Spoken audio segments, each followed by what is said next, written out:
10 years ago, I decided to try doing poetry, and as any logical person wanting to perform poetry for the first time, I thought the most logical thing to do was apply for Limerick's Got Talent.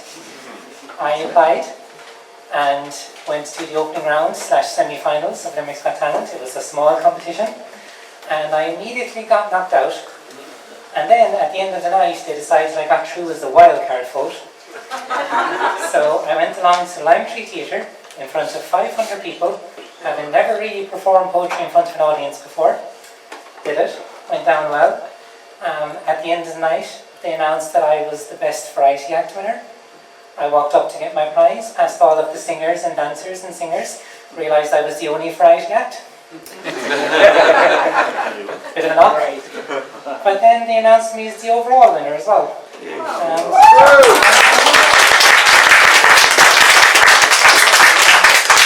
It led me to this wild, weird 10 years of doing poetry all over the world in different places and doing different things.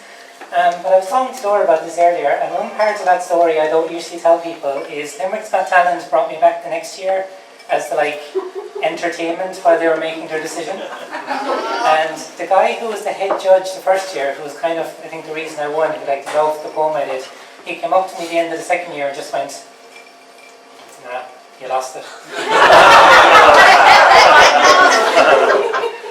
And I'm still here, so fuck it. And before we start, one last other very exciting anniversary is tonight is the 2-year anniversary of the first Wednesday series at the White House.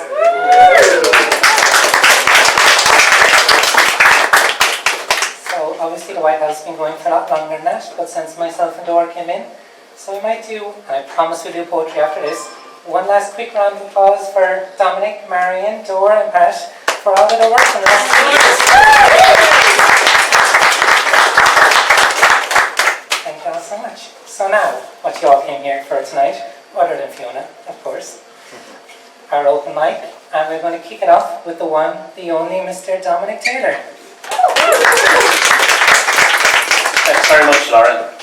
I published my book there last April. Lots of memories, really, over the past 30 years. A lot of them about where I grew up in the Rappan area of Limerick.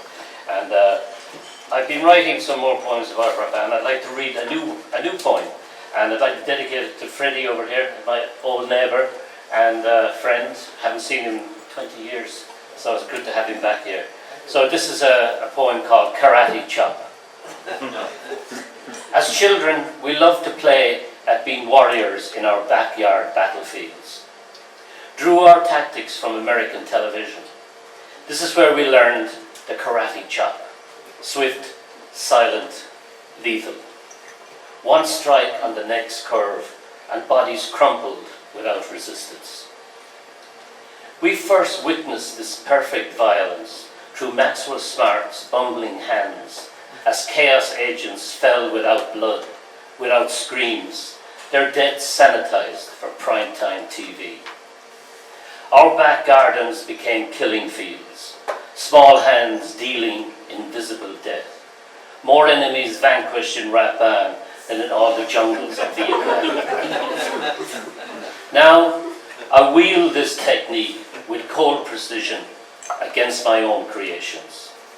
I stalk vulnerable phrases, weak adjectives, and before they can beg for mercy, I approach from behind, feel the pulse of unnecessary words, and before their eyes can meet mine, I strike. The word falls, clean and precise. The poem stronger for what I've killed. Thank you. Thank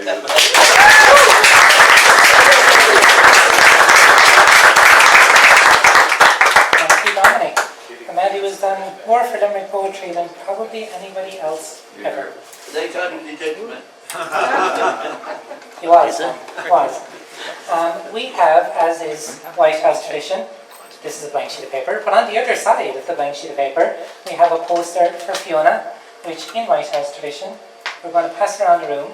If anyone would like to sign it, maybe say anything nice you thought about tonight's performance, and we're going to send it off home with Fiona as a nice little going away present. I will pay you as well, we promise, don't worry. Pass that around, if you just want to sign it, add anything you'd like into it. It's nice. So we have Cora Peters down next, but I don't think Cora is here tonight. No? No problem. And so up next we have Jennifer Fahley. Is Jennifer here? Jesus, okay. That's fine, we have a very long list, so this is kind of helpful. I know the next person is here because I spoke to her a few minutes ago. Can we give it up for Casey Walsh?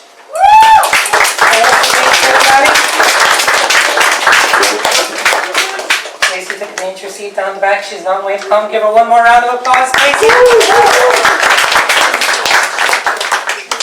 Thank you very much. Let me just find the one I want to start on. So, I'm quite new to poetry.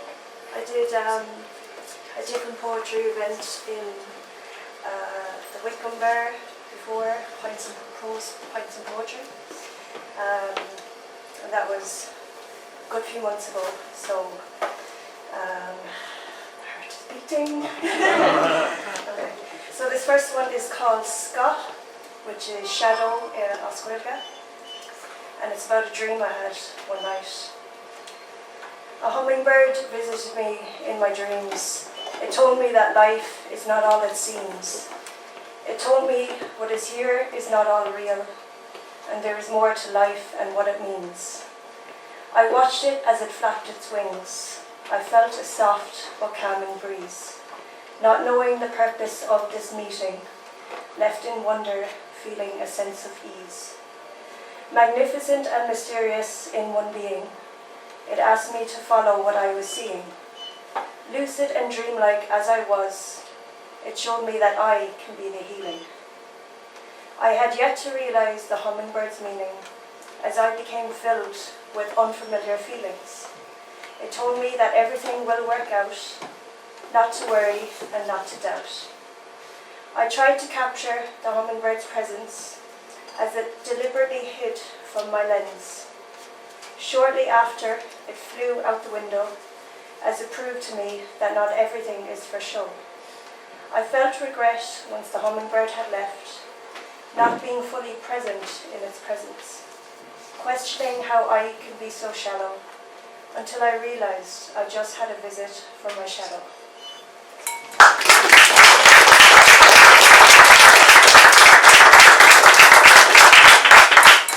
Thank you. This next one is called Be Quick to Slow Down. Be quick to slow down, or you might miss the soft touch of the wind as Mother Earth sends a kiss. Be quick to slow down, or you might not see the branches are speaking to you through the leaves of the old oak tree.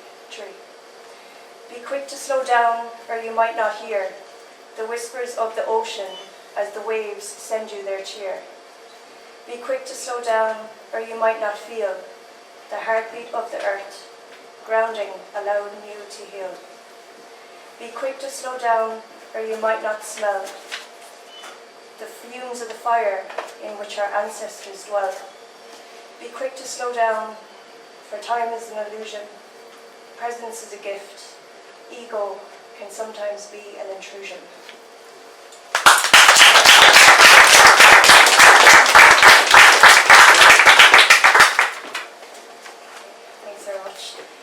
This last one then is called Irisuus, which means rise up. The light has risen, ancient wisdom returning, fleeing from division, finding healing, finding balance. Connection over chaos, balance over power, harmony over conflict, gratitude in every hour. People are gathering, a call back to the land, on with through a geishacht, a message so grand. Gather around the fire now, telling scales and tales, sharing whiskey for warmth, as this reality becomes unveiled. We are in the posture of the elders, we are the eyes of the tree bark, we are the howl of the wolf, we are the light, heat and spark, we are the feathers of the hawk, we are each blade of grass, we are the drops in the sea, forming an ocean collectively. The song of the Amergin, singing into creation, druids and bards resurface from the call of the Morrigan. Ancient ones, tá ar lá an seo, tá na duine má beo, waiting for you to show.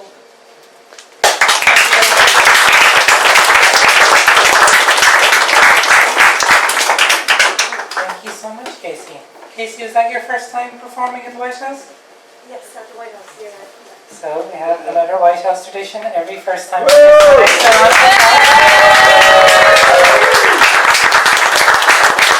you so much, Casey.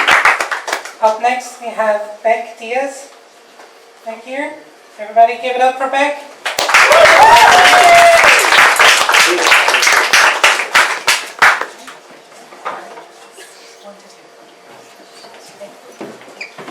Hello.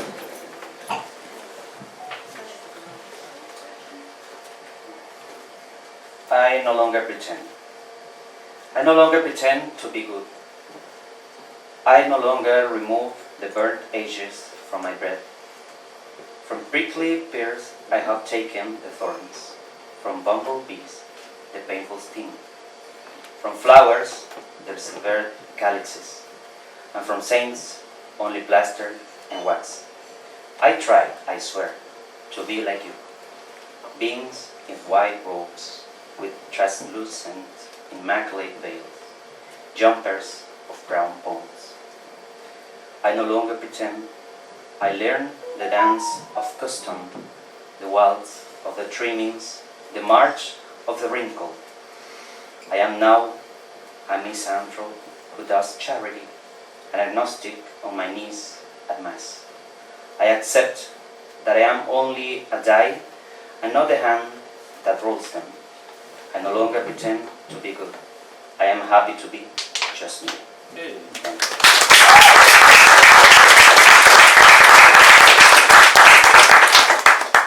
Well, this is called Words Game. Just like Hocus Pocus, just like no need to light a night light on a light night like tonight. It all goes back to Wittgenstein's game. Man dies by the tongue. Damnation comes and leaves through the mouth. Just like that, the game subjugates my voice, turning everything into a white lie. How can I say I'm not well, if not by saying everything's fine? How can I tell you I miss you, if not by just smiling in photos? It's all a game of words and gestures, jumbled meanings. People tell me they saw you walking sadly and alone, and I say it's good that you keep walking. One must speak, one must remain silent, one must say the opposite. If one tells the truth, the other feels sad. Not with us, not for us, but because of us, it will be our fault. Thank you.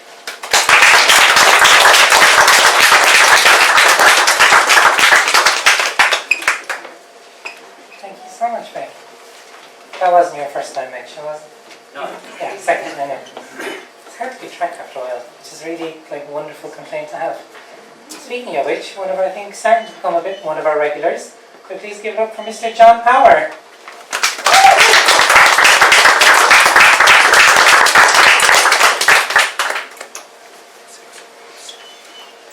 Please remove, so just give me a second.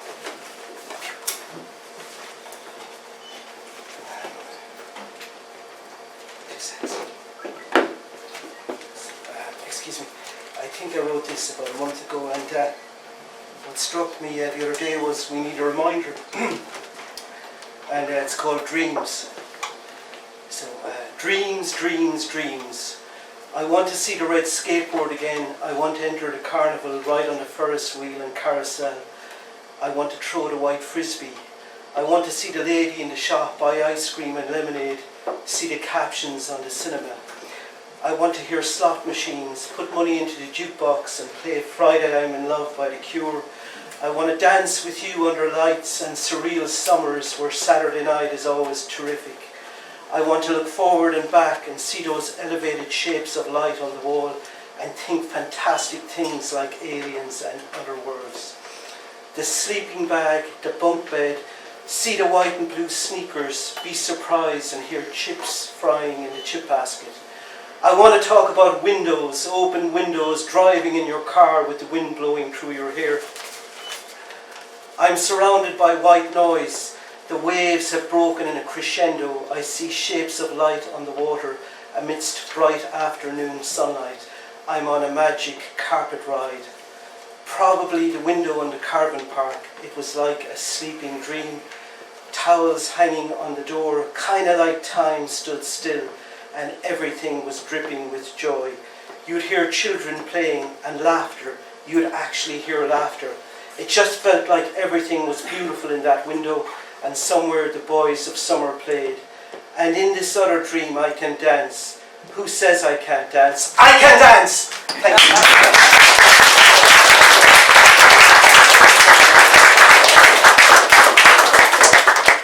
Thanks so much, John. From one of our newest regulars to one of our more regular regulars.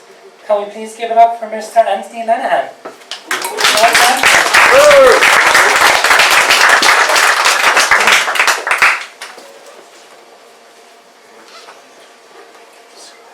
This piece is called Confidence Trick. Confidence Trick. Astride a 1960s man's bike, towny cousin charges through the school grounds, lord of all dominions.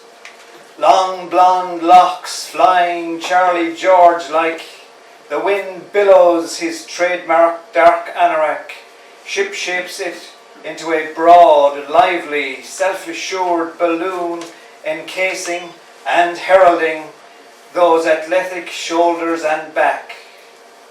At 17 years of age, Town Cuz has the lowdown on everything, has the necessary experience, ditto the physique to accompany it, distance and respect, bywords when approaching him.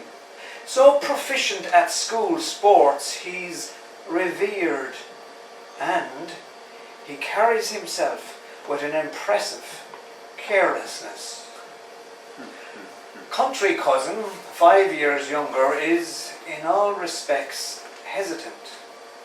A few days into life in these alien educational surrounds, he's already floundering and flinching. The vastness of grey-walled buildings, the souped-up, pervasive testosterone, the fear of never being able to keep pace, all needle him to the quick, big time. Upsidle's Town Cuz on bike, on cue, leans over and down close to his newly arrived relative. With inscrutable face and in a low voice, offers greeting by way of a single command. Anyone in here, anyone giving you trouble, come to me. And then he's gone, picking up speed as he pedals forcefully away, the classic loner on his charger riding off, but leaving words that penetrate and lodge in nerve endings, words that empower. Country Cuz knows that every single one was meant. Thank you.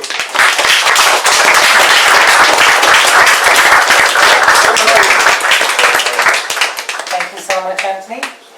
Up next, we have a special visitor who is coming here all the way via Chicago. He is one of, and I work in Mary I, one of our proudest graduate students. Also last year, I hired him through the college to represent Mary I in a few fairs around America, and because it's public service, we didn't get to pay him very well. So please, to make it up for it, give him the biggest round of applause, Mr. John Joe Horan.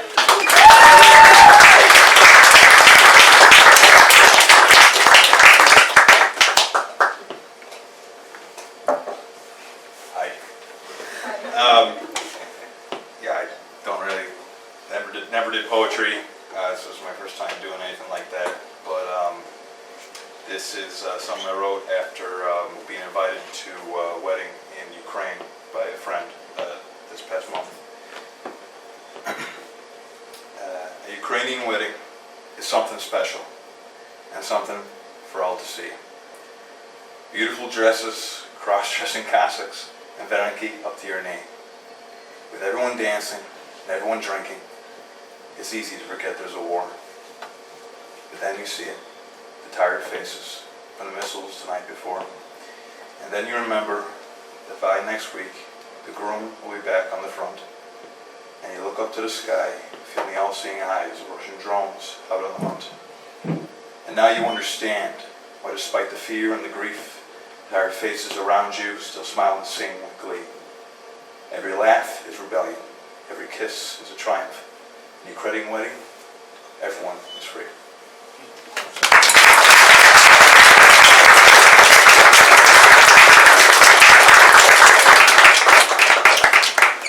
So both a White House first timer and possibly a poetry first timer. We give one more round of applause.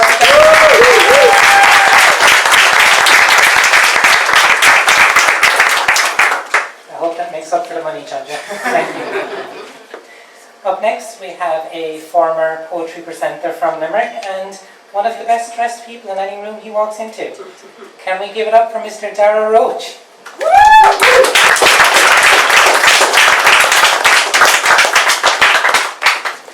I would direct you to my good friend and not relative Stephen Roach, who is dressed in a purple hat and therefore better dressed than I am. The last time I was here, some months ago, the layout of this room was totally different. It was much more cramped. It was much more oppressive. And I was forced, against my will, very much against my will, to squeeze up with Sheila Fitzpatrick O'Donnell and Cora Peters. And I can tell you, those of you who know, it was hell. I see Tom McCarthy in the audience, good to see you. I see Mick Lacey in the audience. Rob says hi to all of you, including those of you who doesn't know. And I see Edward Dwyer as well. I know him. He'll be annoyed if I don't say that I see him. I see him. I see you.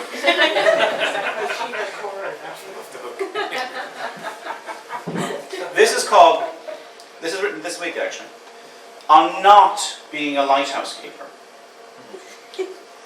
I looked up the other day in one of those desperate moods, if I could keep a lighthouse and share its solitudes, how I could stand on some rough coast and guide the ships at sea, would that worthy loneliness make worthiness with me? But there are no lighthouses to keep. The lights are all machine, and every ship and every fog seeks an automated beam. And useless men like me, and you, and you, and you, who dreamt the lighthouse keeper's life, must keep our loneliness ourselves, with no refreshing strife. I'll read one more. Should I read the funny one? Yes. Dor likes the funny one. The last one was only funny because I insulted people. Same old story, Tom. Same old story. Where is it? Yes, this is the one. Serendipitous fun. This is called Writing Poems While Drunk, which I read every time I'm here, for no particular reason. Writing Poems While Drunk. Mind composes, hand disposes. A drunk wrist paints violent scratchy strokes in the homely silence after mirthy bingefulness. A scarf blown in the wind becomes an unbecoming metaphor for the muse of overconfidence. And swaying softly at the kitchen table, drunk's genius will be unreadable tomorrow. Thank you.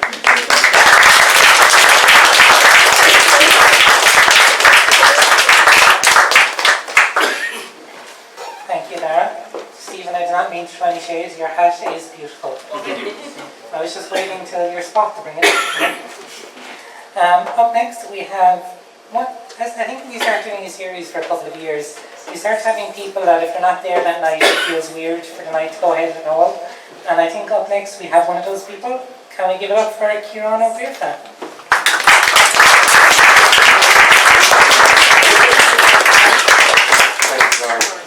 Someday I will turn up here with a happy poem. I promise. But this poem is about someone who went too soon. And it's called 3 Words Lost.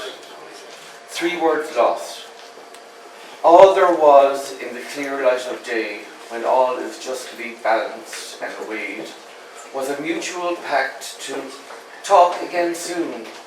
No grand designs in the gathering gloom.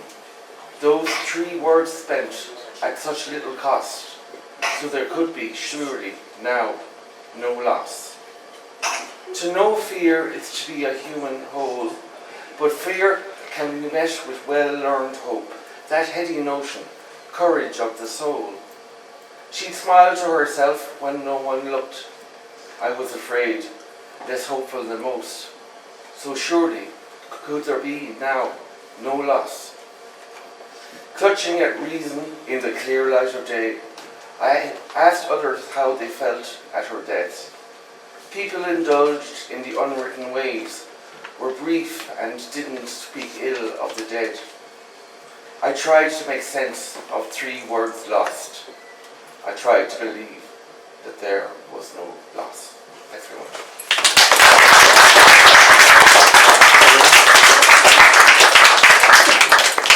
Thanks so much, Darren.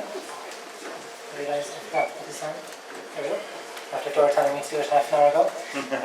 Thanks so much, Kieran. Pretty much everything I said about Kieran, I think I can also say about one of our most consistent readers and wonderful readers. Could we give it up for Mr. Martin Murphy?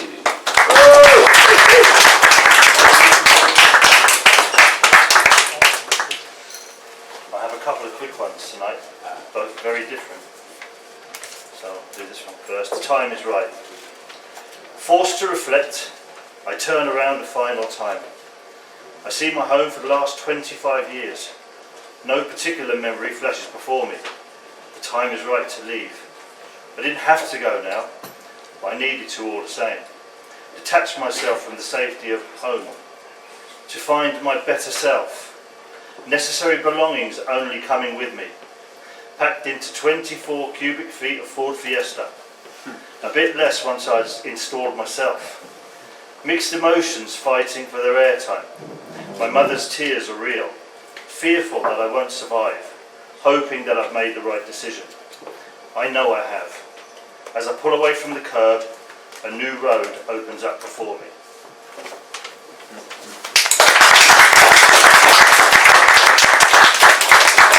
The second poem is called A Lovely Spin in the Car, and to quote Monty Python, now for something completely different. There is no better feeling than to sit into my car. It doesn't matter where I go, nearby or very far. Speed within the limits, obeying all the rules. As I approach this roundabout, what the fuck is this geezer up to? You indicators for a reason, mate, blimey! The traffic is very busy, but I'm making decent time. The little jobs I had to do went well, and all is fine. And now I'm passing through the green. Jesus Christ, where do you think you're going? The light's a fucking red, man! Bloody cyclists. I forgot the kids are in the back. And they're laughing now quite hard. Dad, why are you shouting bad words at all the cars? I shouldn't grin. Is that a sin? Now we're very close to home. Just turn up here and are you bloody blind, mate? What's wrong with you? You can see what I'm doing. For God's sake. Well, I must say, girls, that was a lovely spin out today. Not too stressful for a change.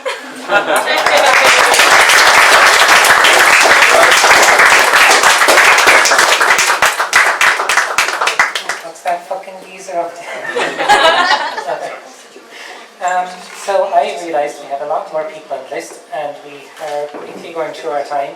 So maybe for as we can as much as possible for the rest of the list, we can keep it to maybe 1 poem or 2 short poems where possible. But you're all still very welcome or excited. Up next we have Mr. Peter Riley. Is Peter here?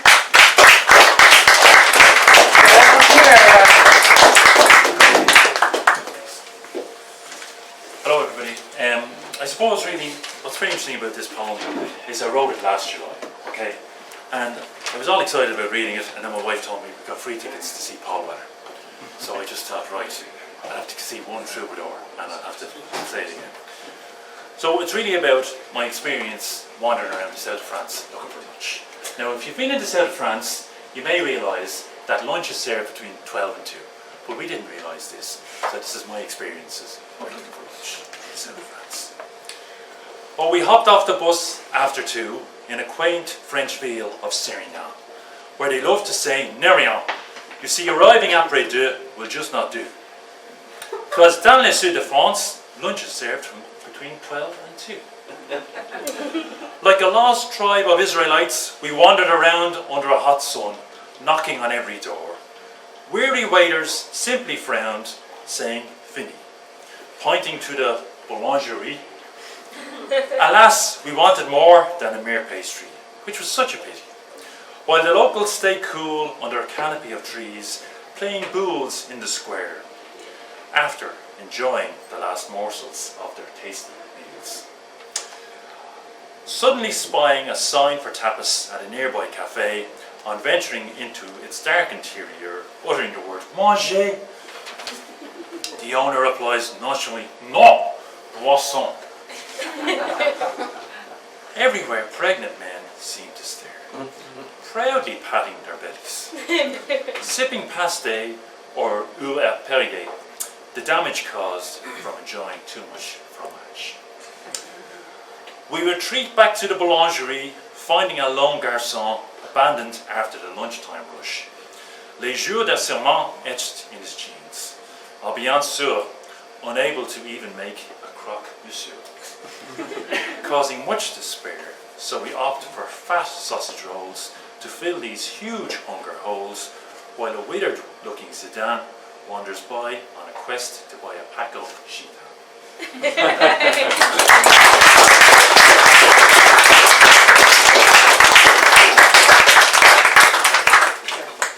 Thank you very much, Peter Riley. Up next we have a wonderful poet who I got to hear online last week on Lime Square Poets, and I'm very excited to hear in person. Can we please give it up for Sunny?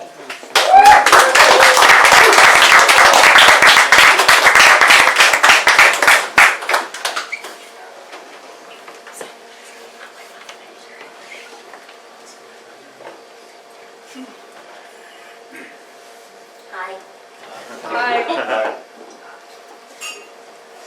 I'm pretty new at writing. Well, poetry anyways. And the reason I started is because I don't have to worry about making full sentences. And English is my second language. Now this one is titled A Battle Song. I am the tremor in the leaves, the crack in the dam before the burst. I am the silence that weeps, and the scream that won't be muffled. So here I am, ready to name, this fear like a bomb ready to explode, this rage like God of thunder in my lungs, this fragile tears watering my hope. I will sing it all into the smoke. I am the scab on the wound of the world, the ghost in the room full of eyes. I am the coffin buried deep, and the shovel that won't stop digging. You thought I'd scatter under your threats, like broken glass on drunken streets, except, pal, you're wrong. So here I am, ready to name, this voice forged in the fire of your malice. This flame of love rises amidst the pain. This dignity I refuse to trade, I'll sing it all into the smoke. I am the broom that sweeps up the glass, the balm on the slit that cradles the ache. I am the love that outlasts the blast, and the child who sings evermore strong.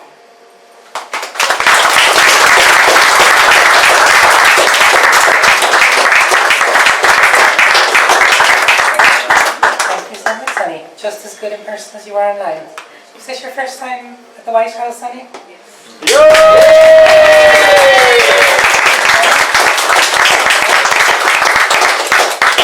That is a nice shout out. I know we don't say too much, but Lime Square Poets is an online poetry series that Dora and Lauren O'Donovan founded a couple of years ago. It is on every Thursday. It is very nice, very welcoming, same kind of setup if anyone else wants to join.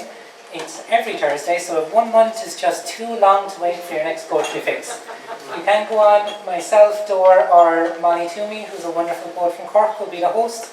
The three of us alternate, and please join if you ever want to. You're very welcome. Up next, we have not only one of my favourite regulars, but one of my favourite cameramen. Can we get it up for Sam Malik?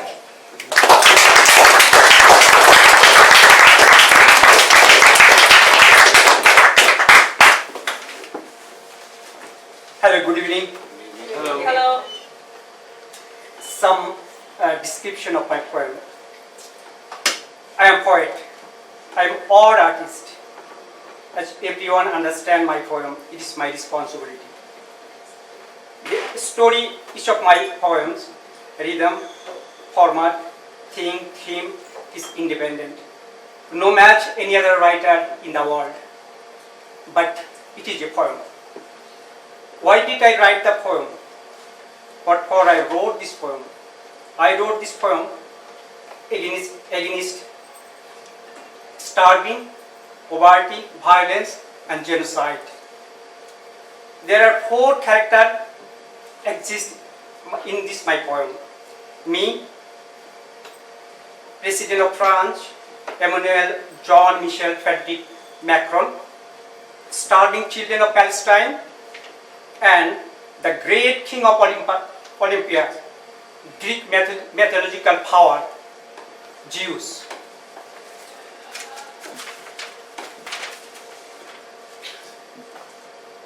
Call the poem name, I will give you my heaven.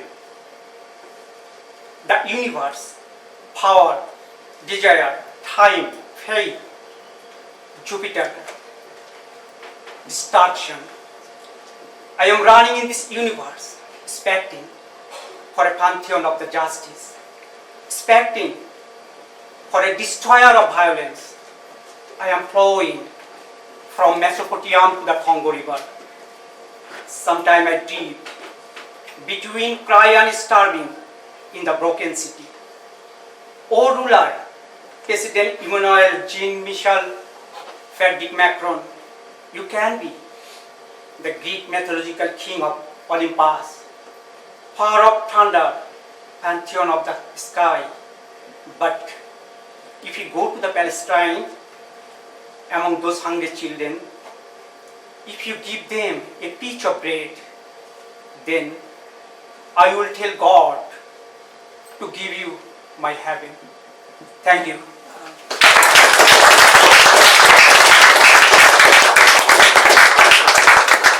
Thank you so much, Sam. Up next, all the way from San Francisco, and I hope you feel very welcome, because I was in California not 2 months ago, and our other hosts used to live in San Francisco, so you've ticked all the boxes. We thought Chicago was just a little bit too near, so all the way from San Fran, will you please give it up for Michael Cunningham.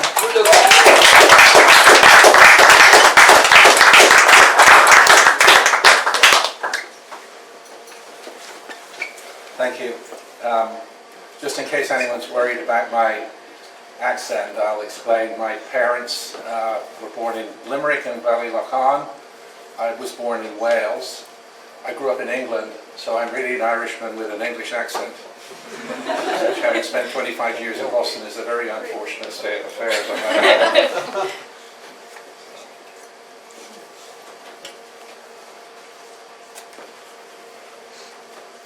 So over the years, I have developed somewhat of a relationship with trees. Please don't read too much into that. Well, this one is called Me and the Tree.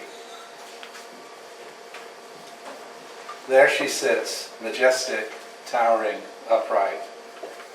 Many of the properties ambitious men and women seek. Not only elegant but strong, able to withstand the elements, no ability to hide from the wind and snow, nor move to verdant pastures when the inevitable droughts come to visit.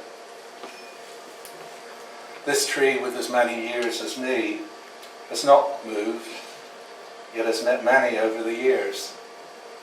Those seeking refuge in a rainstorm or the beating summer sun, providing a place for picnics, laughter, and young lovers cooing over each other, just as the birds who nest above have done each year. I am, however, a different story, one of roots planted and then ripped up, only to move again, ever seeking the perfect climate, soil and companions. Meanwhile, the tree remains constant and loyal to its roots and its author of life, in her case, the wind. These planting grounds of my life have been full of scenic change, something unknown to the tree. I've seen red soil, the desert, even the ocean. I've been higher than the tree and moved faster than the wind. Such is man's need to get there ever faster, ever higher, and never satisfied. And yet we are the same. We share the same author, breathe the same air, need sunlight, water, and the seasons, so perhaps we're not so different. Me and this magnificent tree who towers over me now as I capture her essence with light and digital sensors to compare our likeness in this strange and mysterious reflection. Tree, I think I know you. Tree, I think I love you. Perhaps there may be some treeness in me. I'll stay a while longer.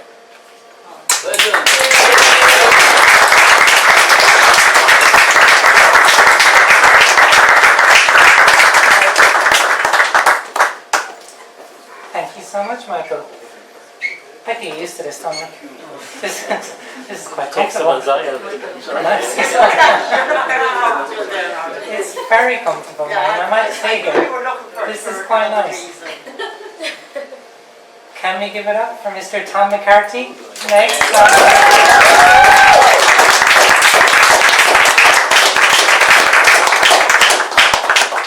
Tom is a Limerick legend in the poetry scene, and there's not many other people around who I would give up this chair for, but I will give it up for Tom.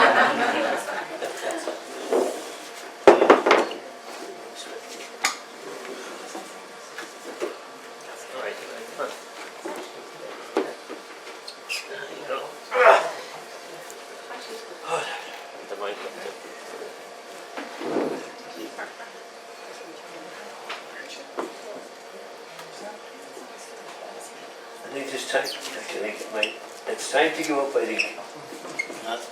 We're only getting going. How's that, Tom? Is that okay? I hope Dominic hasn't a baseball bat behind him. He's put up with me long enough. And I must say about Dominic Taylor, his great patience. For the last 20 years, he's been absolutely brilliant. A round of applause for Dominic.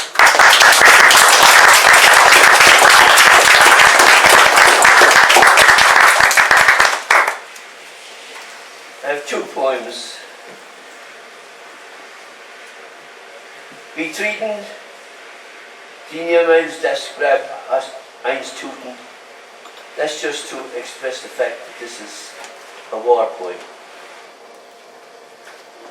In honor of all the soldiers that took part and those that died in World War I and World War II, regardless of nationality, colour or creed. Introduction. We came face to face with bayonets attached, rifles cocked and faces that matched. He made a thrust, opened my gut. I pulled the trigger. My eyes, they were shut. We killed each other, fell to the snow. He was a friend, I was the foe. The title of the poem is A Quilt of Red Snow.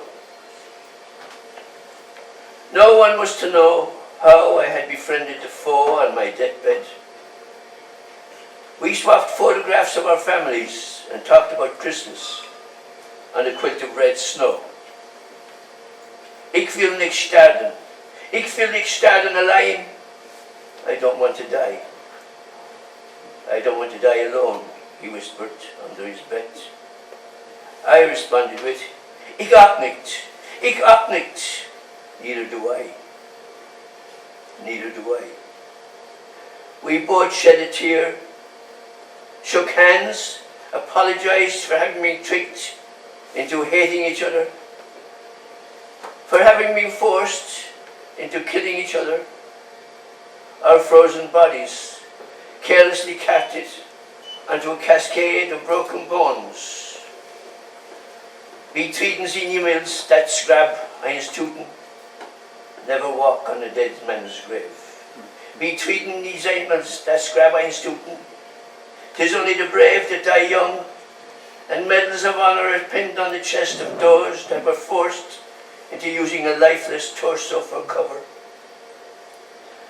Now, having been reborn again, I can rub shoulders with dead soldiers.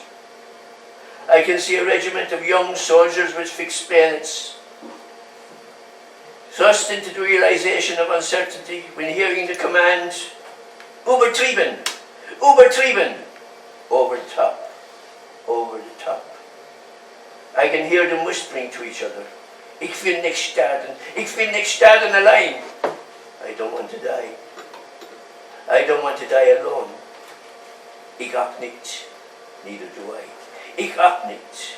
Cries of heartfelt pain, tears of sorrow, as their loved ones watched the telegram boy close the gate behind him. The family pet snapping at his heels for being the bearer of such sad news. Don't shoot the messenger. Er ist einer von uns. He's one of our own. Einer von uns. One of us.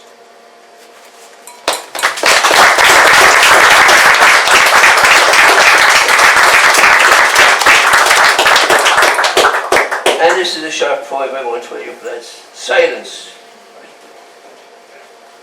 I never captured the silence last week because I lost myself in me.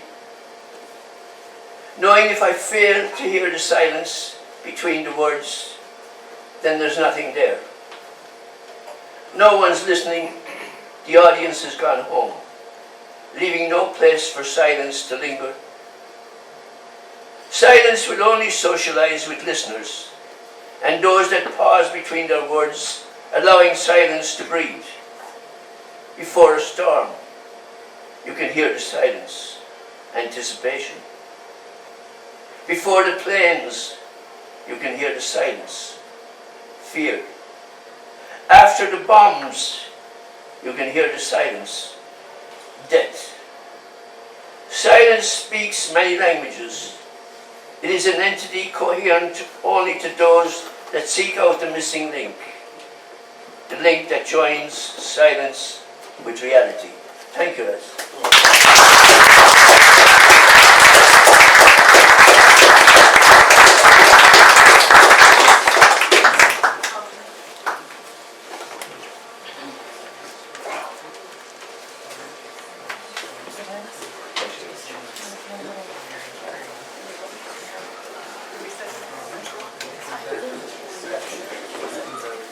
Thank you so much, Tom. As it is, I'll just back that over. As it has been 10 years that I've been doing poetry on a semi-serious basis, and that means it has been about 8 or 9 years since the first time I performed in the White House. And back then, Tom McCarthy was the host, and he was very, very nice. And I think that kindness always lasts to this day. Most of the time. You're still nice most of the time. But thank you so much.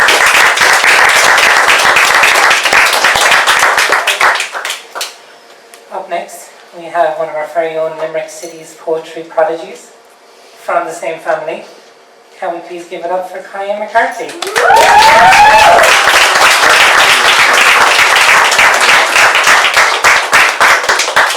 Kaya, you can use the chair if you want. I should predict my future now. This is a poem I wrote. It's kind of like a quarter life crisis you have when you realise how quickly time actually does pass. Yes, sir. So, I didn't really finish this one, but I'm going to read it anyway. But it's called The Clock. I wake with time snarled in my hair, thin threads of hours knotted like spider silk, silver, sinister, spelling out secrets I can't untangle. Morning hisses through the blinds, soft as synthetic grass, offering promises of rituals. The cracked egg, the kettle's hymn, the spine bowed over lists that bloom like mould. O philosophy, sly beast, slip your tongue into my ear. Tell me why the mind cages itself, why eternity slicks its lips and drags a dull blade across the throat of every dream. I fear the fork, the plate, the polite massacre of minutes as I stir sauce, salt the soup, watch steam rise like small ghosts. Marriage is a locked orchard where all the trees whisper of sweetness, of shade, but gate rust shut behind you, and the fruit rots on the branch, unplucked, unloved.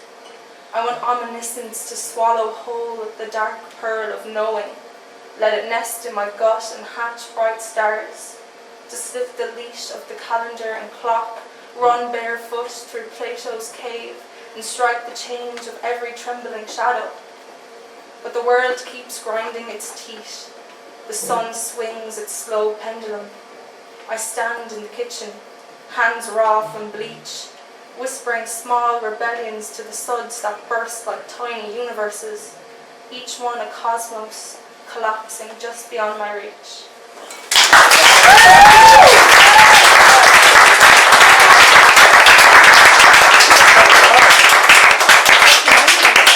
Thank you so much, Karen. Hey, you said something there at the start that kind of struck a note with me.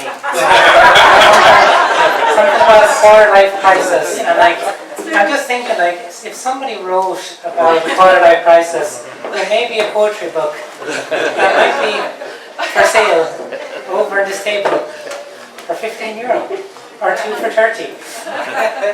Maybe that would be nice too. Thank you very much. Thanks for the plug, Karen. That was ours. I'll slip you the envelope later. Thanks. Up next, can we give it up for Mark Dwyer? Mark.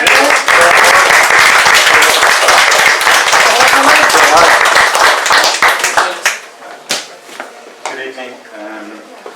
Is this thing working? Yeah, it is. Okay. I'm not a first timer, it's my second time doing this. So, just anniversaries, just weird histories of weird things. So today is actually 80 years on from Hiroshima. So it's just something, and this is toxic and it's slightly relevant, I suppose. So toxic. I am no poet. I'm another. A storyteller. Story smeller, story yeller, a fiction feller. No poet per se, but hey, but I do like the sound going round and round, the way it might hit you in the ear. And so I'm here to seize the mic, carpe mic, open mic, mic. Who the fuck is Mike? I'm here tonight because I want your attention. Get onto the frayed edge of what you're attempting. The lilt and linger of the conducting finger to tell a story and hopefully not to bore you. Would that it were fiction, this noise. The noise from the what? The noise from the boys, the men, those men we'd rather ignore. And the weather's rotten, unreliable and unreliable world. Great. Discombobulated and more than faintly annoyed. No time for the climate crisis, but motivated to write for this consensus. Let me say we, for I am certain I am not alone with the feeling this world is turning toxic. I address you, this collection of word wielders, you word wielders, tongue twisters all, trees, branch and bough and root and leaf, as many voices as there are heartbeats present here. For the you are not merely audience, you are accomplice. So to this great collection of well-rooted trees, let me add my little twig as kindred kindling. I am here to drop an inquiry, tell a tale and enlist you to a gale. I am guessing you will be too ready to blow with me. As if you're expecting anything, perambulating to the rostrum this evening, all liquored up on adjectives, toning and droning, a hod of words plucked and prepped, measured twice, cut once. Let me add my own barrowing to this. The question then, where is Caesarea Tinachero? Who is Caesarea Tinachero? Blank looks, but maybe there are a few of you have heard that name before. Who was she?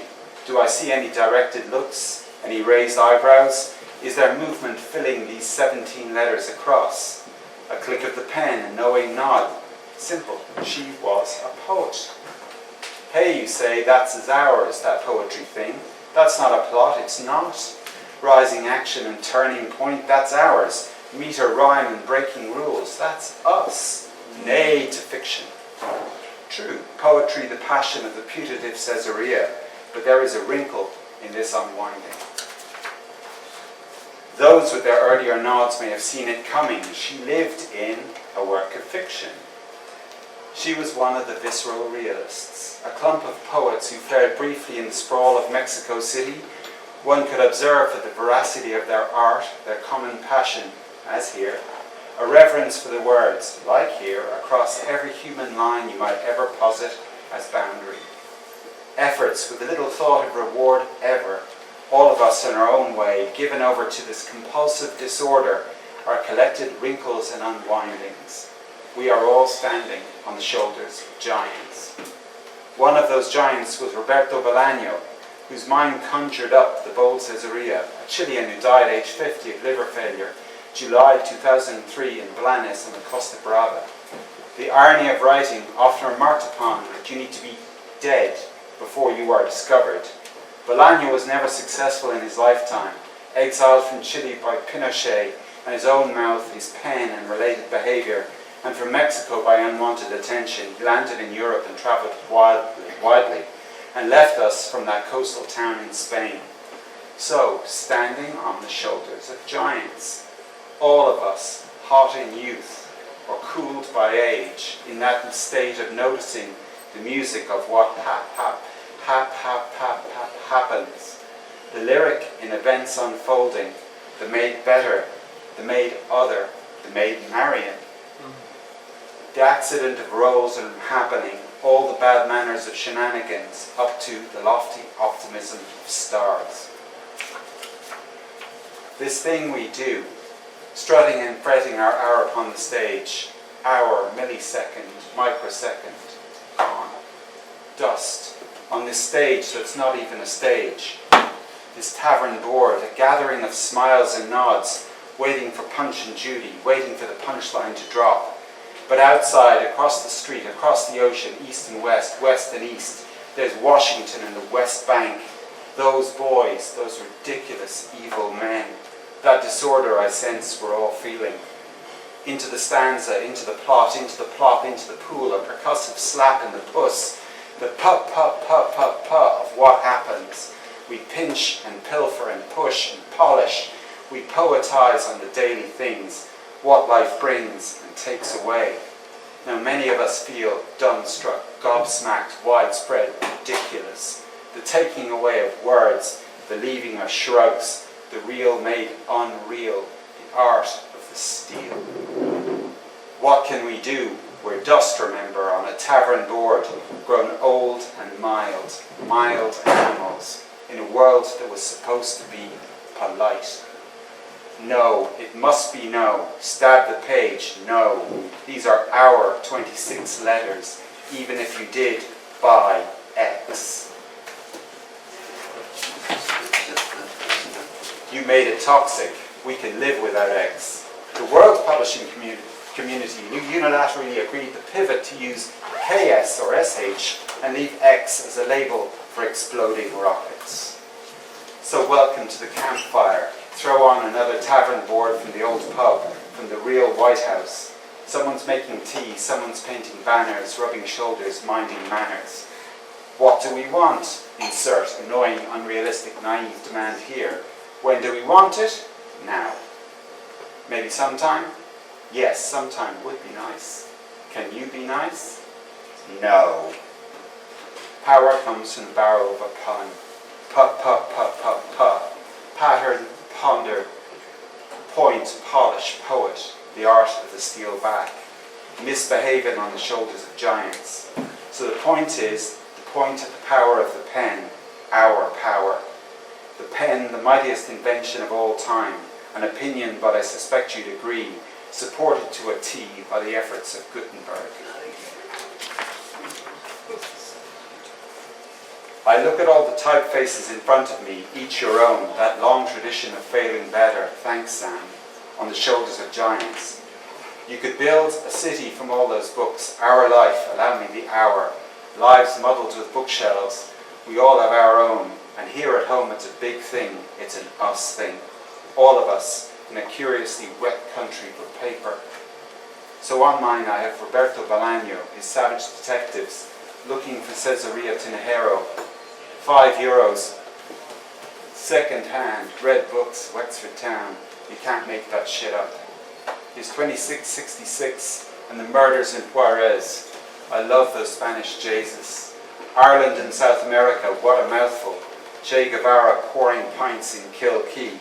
That happened. There's no evidence of his ever being here, but I imagine Bolaño and his superpower for travelling on the smell of the smell of the smell of money. A couple of months before he died, April or May 2003, wandering under the Midwestern skies of Ireland in the springtime, hearing of one Barry Sheehan, a coven of poets just formed in a pub storeroom on tavern boards, slipping in down the back, humble as the all of you. That's not long ago. A talent and a passion in an ordinary life, the all of you. We need that inspiration in the face of the toxic, the power of the pen, standing on the tavern boards of giants, the way it changes us and the wonky world and everything. So what would Roberto say if he was here today, a liver transplant and a Nobel Prize in his back pocket? He'd say, no, steal it back, everything. Too hard? No, it's high time to be relentless. We are all Caesarea Tinajero. We are all looking for Caesarea Tinajero. We are all los detectives salvajes. P, P, P, P, P. Push and push and push and push and publish. Push forth leaves and branches and flowers, up into the evening light, up to the stars, standing exactly where you're standing. What do we want? Everything. When do we want it? Now.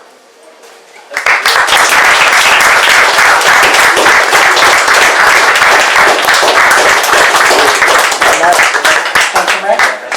We do love first timers, we also love when first timers come back, so that is a good sign. No, you have 2 guests twice tonight. I know. You have 2 guests twice tonight. So we not only have the McCarthy family here tonight, we also have another poetry family. We've had Fiona kicked us off wonderfully tonight, and up next we have Freya, another branch of the family tree. We give it up for Freya.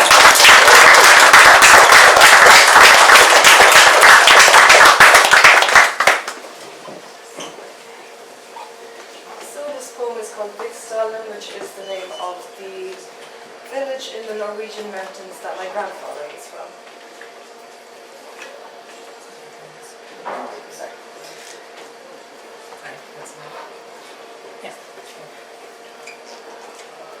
And do you know I am descended from stone-bone savages, a people watered on fish oil and the hot wetness of cod flesh, barbarians that were evil, like the land they came out of.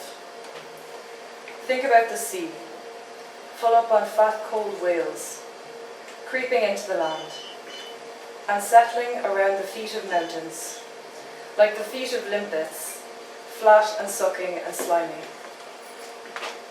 Imagine also the northern lights, like squirmy green angels, gentle seaweed, shiny eels, or maybe tendril-shaped ghosts writhing in the toothy polar night. Ancestors, maybe, or cosmic energy, refracted light, karmic beings. You would imagine that they could sing, or at least emit some low hum, maybe the drone of a large, sky-filling ship, or a deep purr, like something from the belly of a huge, round animal.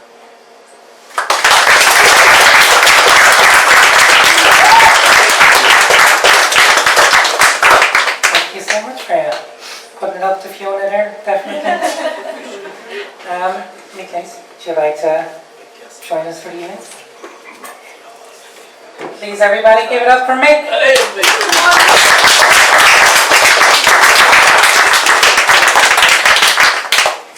Make it quick, Mick. It's a new one too, Tom.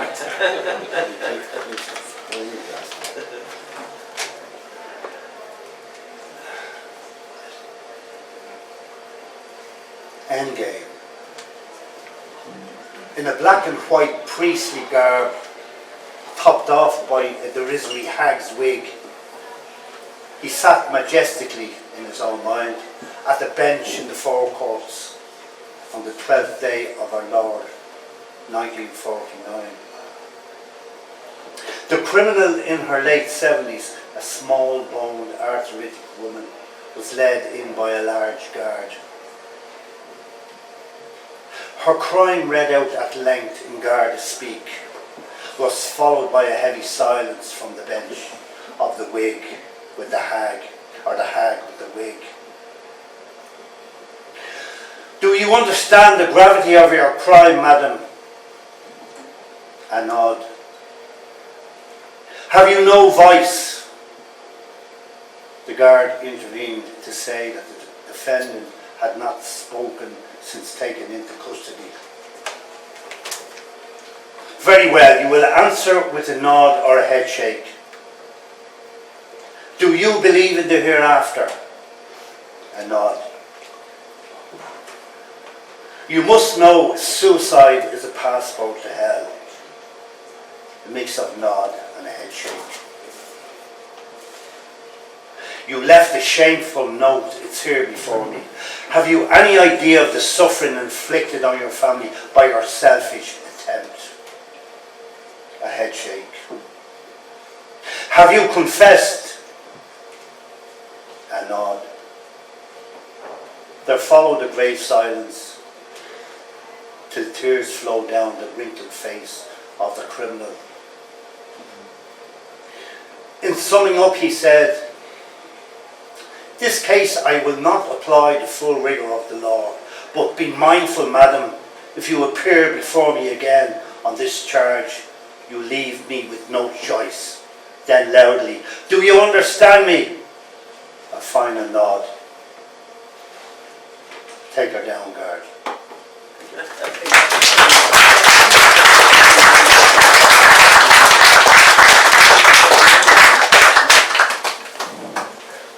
Ever wonderful, ever brilliant, Mick Lacey. Thank you so much, Mick. This one. Up next we have the other man with the other wonderful hat. Can we please give it up for Stephen Roach?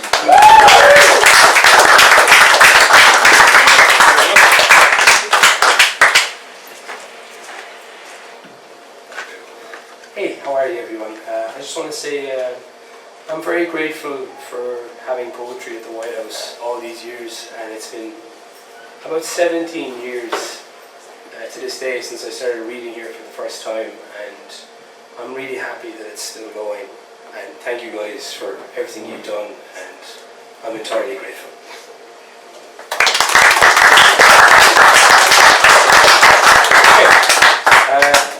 I'm going to read something new that I wrote. It's called The Flower in Her Image. Bless you. I look up to the sun and watch the streams of sunlight dance across the garden, fallen like starlight, shooting across with glistening elegance, shining trails that cast across the earth in the shape of your beautiful sun-like image. I reach out in attempts to grab you, only to find as I do so, I cast a shadow in your wake. Your beauty enriches me and my life. I know they say not to play God, but you are the most beautiful thing I've ever held in her image. Don't try to tell me to reach out when all I do is cast a shadow in your wake. I'm happy to hold you, even if it's for a moment. I promise I won't let go, my little sunflower. Now grow on without me. I promise to stop by and hold you once in a while, but only for a moment each time. Grow, my beautiful sunflower, for letting you grow is what you deserve. Thank you.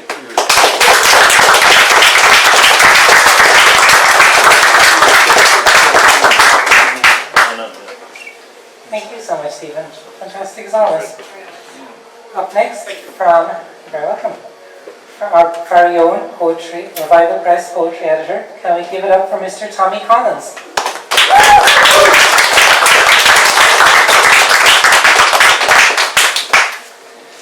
I've been working on a lot of new stuff the last few months, but I'm going to read an old one. Decided to play a soccer match last night for the first time since December 2022, and it hurt just to walk over from that wall, so this poem felt relevant. I made the mistake of diving one cold January Sunday morning on frozen mud in the mouth of the goals to catch a rolling ball. Too enthusiastic to pay heed to the good advice of my teammates, too eager to show off my skill, to stop the ball from hitting the net, ignoring all the warnings and rejecting all the memories of awkward landings and bruises in matches all the winters previous, trying to hide my wincing face, too proud to let them know my pain, then stalling on the stairs to grip my swollen knee and hip the following day. Such feelings return in hot July, lessons still not learned from pains gone by. A heatwave hardens goalmouth mud to clay, and we play 2 cup matches in 3 days. No time to fear for slightly damaged knees. The second game's a draw, it's penalties. But injured joints don't seem to feel so sore when opposition strikers failed to score.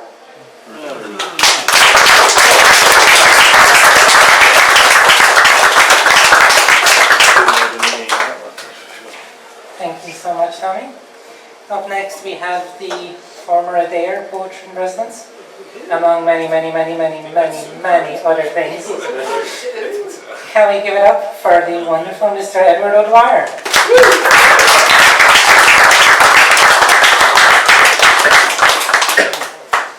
Tommy, I'm nostalgic for the days of slightly damaged knees.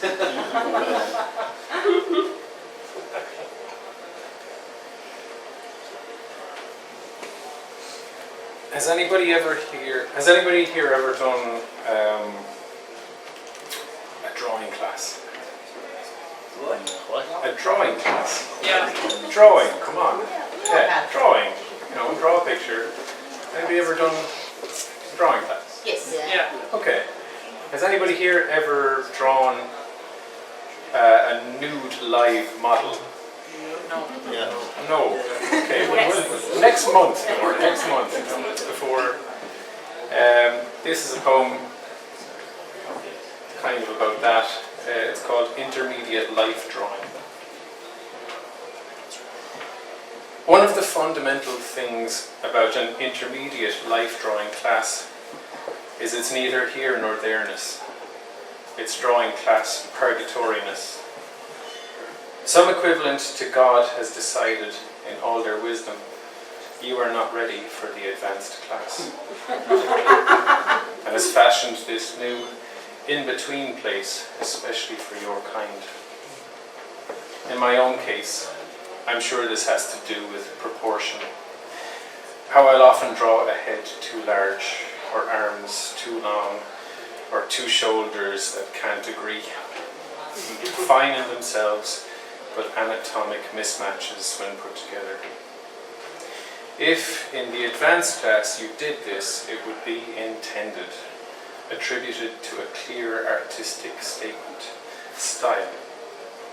The man standing in the center of the room has just removed all of his clothing in front of 17 strangers. And no differently, I have to imagine, than he would in the privacy of his own home. Will he think about that at all as he stands there, with little else to do than look out the window and wonder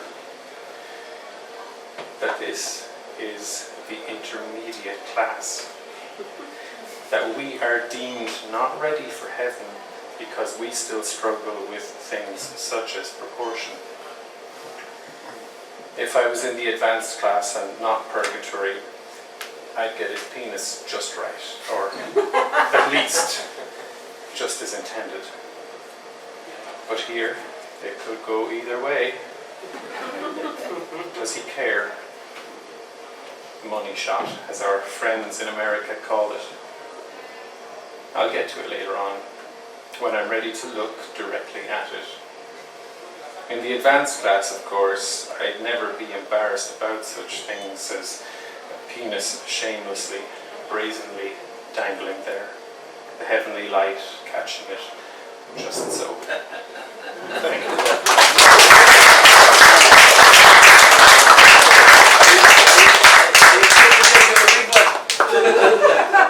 Thank you so much, Ed. We all thought we were men spreading up there.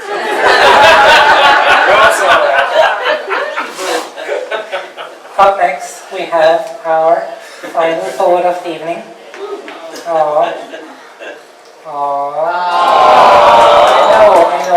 I know. It is sad, but it's a really good one. 2 finishes off before we wrap up for the evening. Can we please give a wonderful round of applause to Matthew?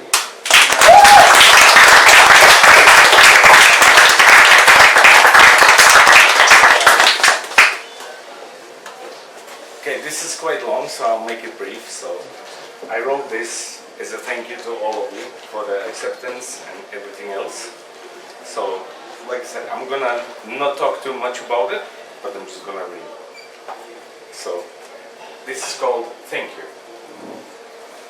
In Mickey's we sit, talk goes, poetry takes a lot of wit.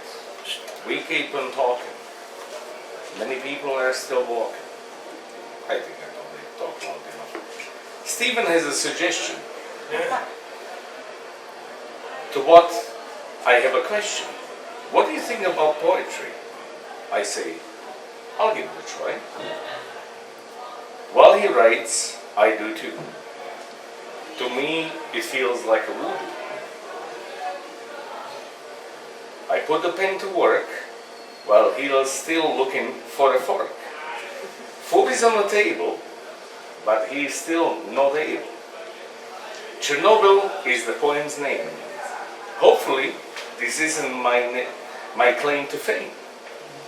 He chimes with the poem, Cherish It. I'm like, that took some wit. Few minutes pass and I'm done. In my head, I think this will be fun. Stephen asks me, are you done? I answer yes, to which is having none. We keep writing regardless.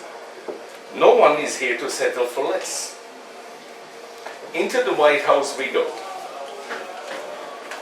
I'm suddenly in a complete war. Great people, great laugh. For me, this is gonna be tough. Great acceptance is beyond belief. I sigh a great relief. Nice people, nice crowd. Why did I ever have a doubt? First time I skipped the queue. People reading was more than a few. Second time I gathered some courage. Hopefully I'm not gonna be average. Reception was amazing. I stormed out the gate with all guns blazing. Acceptance is the word, and everyone accepts at their own accord. Poets here, poets there. We are now nearly everywhere. Legends are always willing to talk, as long as the people are willing to walk the talk. Stephen, you're my brother, and I would never pick anyone other. You show me a new playing field where no one has to yield. Couple of months have passed by, and now I know why. To all of you, I say thank you. I'm happy to be one of you.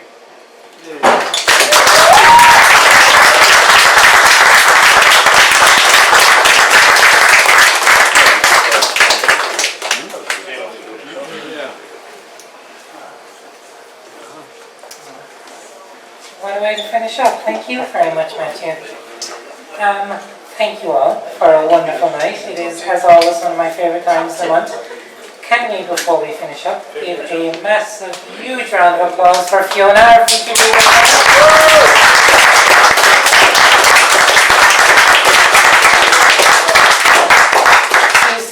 chat with Fiona, give her your details, buy her book. It's probably for sale on the Revival Press website as well. Yeah? Is Fiona's book for sale on the website as well? It is, yeah. Yeah, Revival Press, great website. We are back here same time next month, first Wednesday, the first Wednesday of September with Jason Fisher. It's going to be very exciting. A big thank you to Poetry Ireland once more. Sorry, the night's going long. And a very big thank you to the White House, to Dominic, to Marion, to Dor, to Pat. If you want to support the White House in general, Dominic, myself and Dor, our portrait books are available to buy if anyone would like one. And I would also like to give a very big thank you to our open mic. That is Dominic, Casey, Beck, John, Anthony, John, Joe, Dara, Huon, Martin, Peter, Sonny, Sam, Michael, Tom, Kaya, Mark, Freya, Mick, Stephen, Tommy, Edward and Matthew. Give yourselves a round of applause.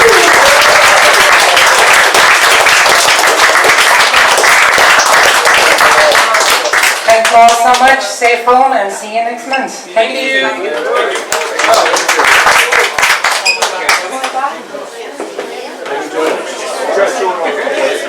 Get the money, as he mentioned, have to get the money shot now.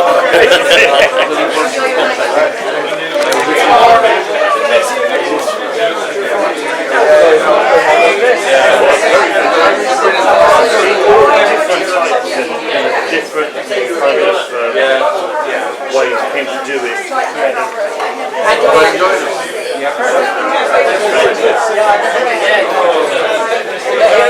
You're mentioning Charlie George. Charlie George is there. Are you an Arsenal fan? He's a great player. Hang on there, when I get the door.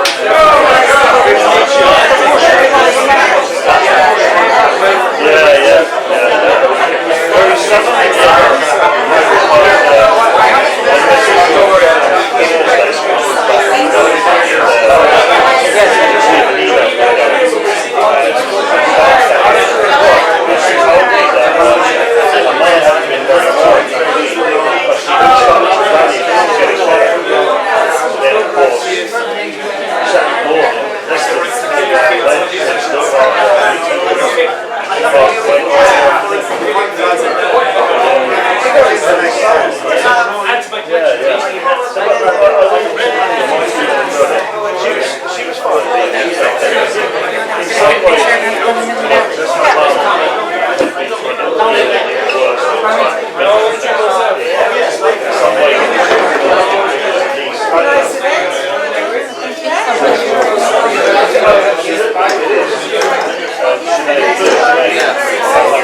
Thank you very much. Don't forget, have your jacket? No, that's not bad. Well, I came in, I always come in with a jacket, and then you can just what part you want? I don't know, I think it's down there. I don't know, it's there.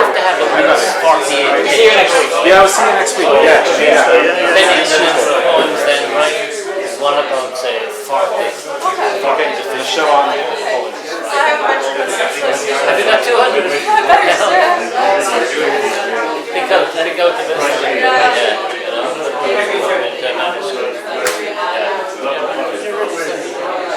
Do I just email or anything? Yeah. Maybe my card. Right, fine, thanks.